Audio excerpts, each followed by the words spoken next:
Bem, pessoal, então dando continuidade então à nossa terceira parte do vídeo, eu estava falando para vocês sobre Jonestown, então eu tenho um esquema aqui para vocês observarem como mais ou menos que funcionava, né? Aqui o mapinha onde estava Jonestown é bem na pontinha aqui, né? Encerrado ali mesmo no interior da floresta. Aí ficava o Templo dos Povos junto com as casinhas das pessoas. E ele tinha uma pista de pouso, porque ele fazia viagens e tal, internacionais. Inclusive, existem algumas fontes que dizem que o Jim Jones esteve aqui no Brasil, conversou com pessoas, andou por regiões de risco, assim, de comunidades, né, as favelas cariocas e tudo mais.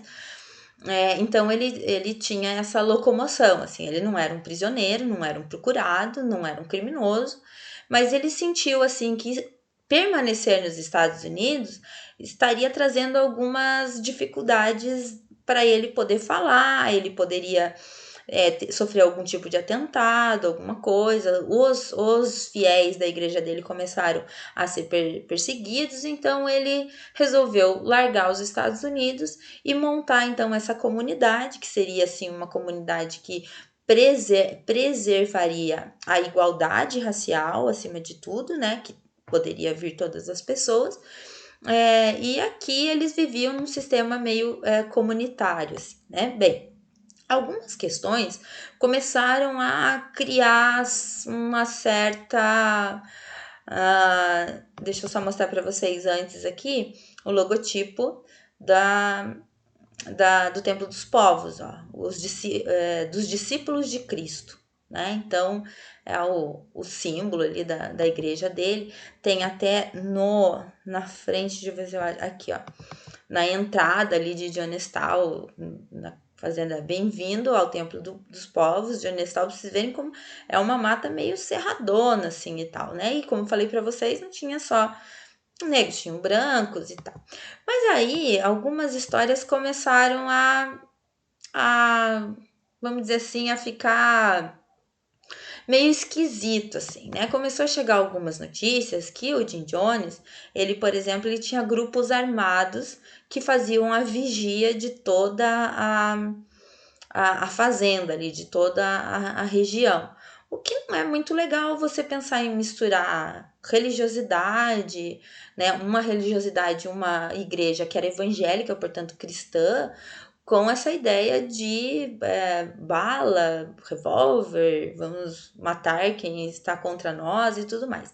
Essa é uma imagem já depois dos eventos, já quando acontece, depois que acontece o suicídio coletivo, em que daí foi fotografado toda a região e tudo mais, mas foi descoberto lá um sem número de armamentos e tal, e ele tinha aí uns capangas ali, né, que uns leão de chácara lá que ficavam por ali. Outra história assim que surgiu do Jim Jones é que muito antes dele ficar famoso lá nos Estados Unidos com o templo dele, ele já fazia algumas negociações. Isso assim, algumas fontes dizem que isso era fake news, né? Que era fofoca histórica do Jim Jones. Outras dizem que não, que é verdade, porque é uma história muito controversa a história dele, né? Então, vou falar, depois vocês pesquisem aí para ver se é verdade ou não. Então, tem algumas pessoas. Porque assim, gente, antes de eu falar, na história é muito comum a gente pegar assim essas personalidades que fizeram alguma coisa para o bem ou para o mal e atribuir algumas fofocas históricas, assim, né? Então, dizer, por exemplo, sei lá, que fulano de tal judiava dos animaizinhos quando era criança. Hitler judiava dos animaizinhos. Por que se fala isso? É uma tentativa, assim, de depreciar, sabe, a biografia da pessoa. Sendo que não precisa. Muitas vezes a própria pessoa já depreciou a sua biografia, né? Ela mesma faz coisas assim que a biografia dela já foi pro saco, né? Mas enfim, fica aí então que vocês vão encontrar referências disso, que ele fazia contrabando de animais silvestres para os Estados Unidos, que ele já tinha contatos aqui na América do Sul e por conta disso ele escolheu esse lugar aqui para vir aqui, porque ele já tinha Aí tem gente que viaja, que ele tinha lá ligações com o crime organizado, com o tráfico de armas. Se é verdade, se não é, isso, né, depende ainda de uma pesquisa mais aprofundada, assim, sobre fontes. Aqui, então, a cabana do Jim Jones, observem que a cabaninha dele era um pouquinho diferente, né, do que aquelas outras que vocês viram. Então, assim, mesmo dentro de um sistema de igualdade, e esse que é o grande problema da aplicação do comunismo no mundo, é que, assim, em teoria todo mundo é igual, mas aí quando você vai na prática ali, tem uns que são mais iguais do que os outros, né? Isso até é uma frase de um livro bem interessante que eu quero deixar como dica aqui para vocês lerem. É um livro fininho, chama Revolução dos Bichos. É a história, tem até um filme, mas o filme não é muito legal, assim, é um filme da Disney, enfim. Mas o livro é bem interessante. É a história de uma fazenda que os animais da fazenda, eles se revoltam contra o dono da fazenda, expulsam o dono da fazenda e tomam a fazenda para eles. E aí começam os líderes. Quem que vai liderar? Já que não tem o dono, quem que vai liderar todos os animais? E aí começam os porcos, que são os mais inteligentões ali, eles tomam a frente do negócio. E aí eles começam a fazer regras. A primeira regra é todo mundo é igual, todos são iguais, né? Só que com o passar do tempo, alguns privilégios vão sendo dados a esses porcos. Então eles começam a mudar a regra. Todos os porcos são iguais, mas alguns porcos são mais iguais do que outros, né? Mais ou menos assim na prática de sociedades que até hoje tentaram um esquema de igualdade, né? Porque por exemplo, a União Soviética, que também é um assunto histórico bem interessante, quando implanta essa ideia de igualdade, existiam privilégios ao longo da sua história que eram reservados a quem estava no alto escalão. E isso não é igualdade, né? Igualdade é igualdade mesmo, para todos que estão ali. E aí, fazendo a referência ali à casa a cabaninha do Jim Jones, era uma cabaninha diferentona, né? Diferentona de todos. Outra coisa interessante que começou e veio depois, então, de alguns sobreviventes que falaram e depois que todo o evento aconteceu, o suicídio coletivo aconteceu, eles deram essas declarações. Existia uma torre de rádio lá dentro de Jonestown.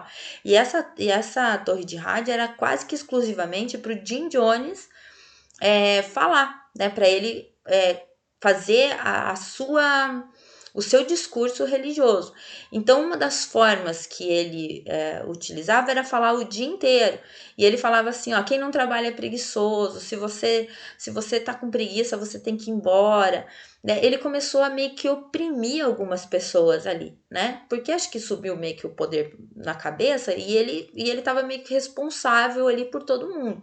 Quando ele estava nos Estados Unidos, ele era pastor de uma igreja. As pessoas tinham suas casas, tinham sua vida, tinham seus bens. Quando eles vão tudo para Jonestown, ele vira meio que o paizão ali, né? Ele é o rei ali da cidade. Então, ele começa num esquema assim, meio que de opressão àquelas pessoas. Ao mesmo tempo, ele organiza ali uma escola, né? Essa escola é bem construidinha e tal, para poder ensinar as crianças. E junto, como eu já falei para vocês, que a juventude, ela é a mais frágil quando se fala em questão de ideologias, né? Que fica mais fácil de você colocar ideologias na cabeça da juventude, porque são mais os jovens, vocês, crianças, adolescentes, vocês estão mais receptivos a um novo aprendizado. E vocês olham o adulto como uma certa autoridade, seja o pai, a mãe, o professor, o líder religioso. Então, o que se fala a criança e adolescente é muito complicado. Você pode imprimir racismo, preconceito, assim como você pode imprimir também noções de democracia, de respeito aos direitos humanos. E a criança, o adolescente é meio esponjinha, de acordo com que ele vivencia e quais são os discursos que são dados a ele vai absorver aquilo e reproduzir isso nas gerações futuras. Muito bem.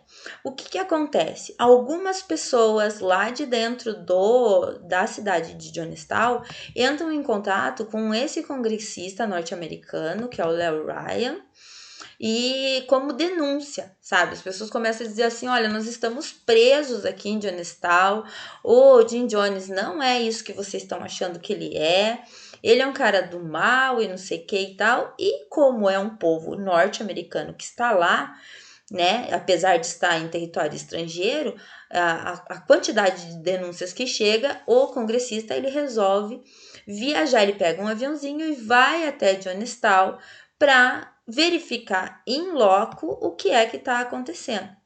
Quando ele chega lá, o Jim Jones recebe ele de boas, ó, ele vai com uma comitiva, tá aqui o senador com aqui o senador, né, com uma comitiva, tem pessoas que estão ali junto com ele e tal, e ele é recebido pelo Jim Jones com uma grande festa.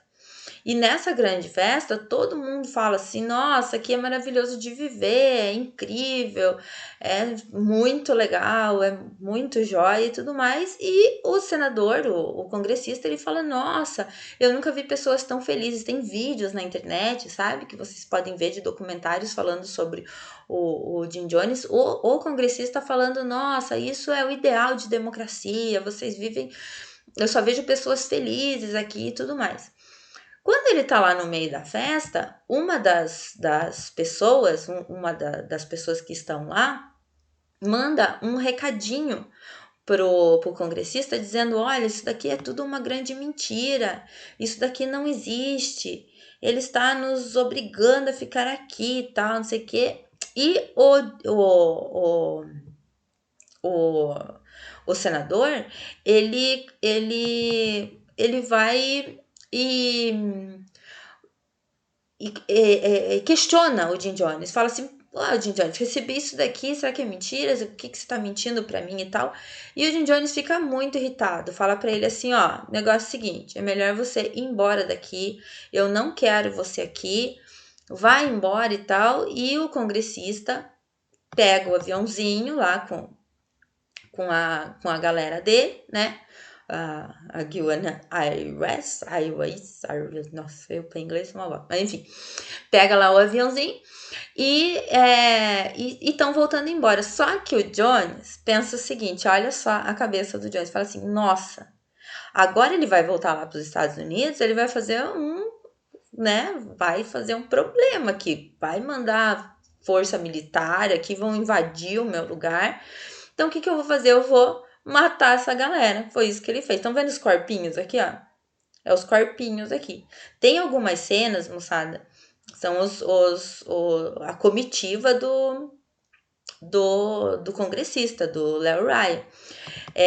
Ó, fazer maiorzinho aqui para vocês enxergarem. Tem alguns documentários que mostram, inclusive, que tem um cinegrafista que tá filmando a saída deles, que eles saem meio que em fuga.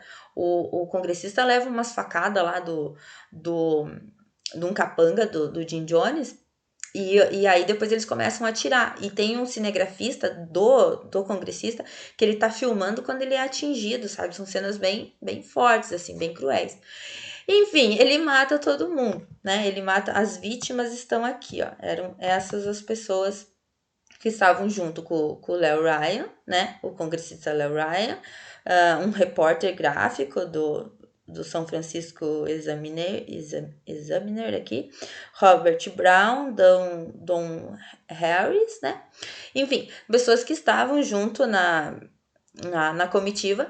Aqui diz morrer por uma boa reportagem, porque eles estavam ali realmente para acompanhar e fazer a matéria sobre o Templo dos Povos.